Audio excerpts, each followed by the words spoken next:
पोषण न्यायमार्ग लंबने इतके न्यायवर्धन कृपा करुणी समजता असोनी या संसारात प्राचीनतव नामवत प्रपंचाने प्रमाण तेने सममधले यशी प्रार्थना करिता आनंद वे समर्थ संतोष करता वरत साध देत गुरुवारी उपोषण विधिक्त करावे स्वामी पूजा प्रदोष समय होता जाणून उपोषण सोडा ते स्वामी समर्थेचे षडक्षरी मंत्र प्रीतींचा पाहोरात्र तेने सर्वार्थ पावी प्रसंगी मानसव्या करता ते होय व्यक्ती तेही प्रिय होय समर्थ स्वामी चरित्र वाचते एकदा सकले दोष दाखले कसे करावे समर्थ येणे मी मनवली बरी अनासता शुद्ध चित्ती तिची भक्ती शेषवे आम्ही हा स्वामी फक्त मेघ नाही लोकांचा दयासी फक्त कदंब बेत निष्फळ भक्ती दयाची इतिसी स्वामी चरित्र सारामृत नाना प्रकृत समंत सदा एकदा पाय भगते चतुर्थ हे गुणास्य रस्व शुभम भवतु अध्याय 15 श्री गणेशाय नमः अंतरी स्वामी तिजर्थ चरित्र इतिहासा पाप ताप दैन्य वार्ता येते काही गंभीरची सर्व कामना करुणी अंती दाविती सर्व भवन जय नर करेती स्मरण ते मुक्त याच दे मंगळ वेळे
धर्मानी होईल पडला हा धाक रासुले दैत्य ब्रह्मणी दुर्लाभी वेक स्मरतात जला मनोदिनी सकले हो भाग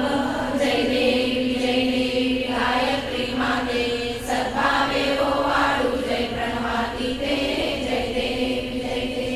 त्रिनेत्र पंचश्री चक्रला मुलाते वरदा वै चक्रला कपाल शंकाते विपद्मा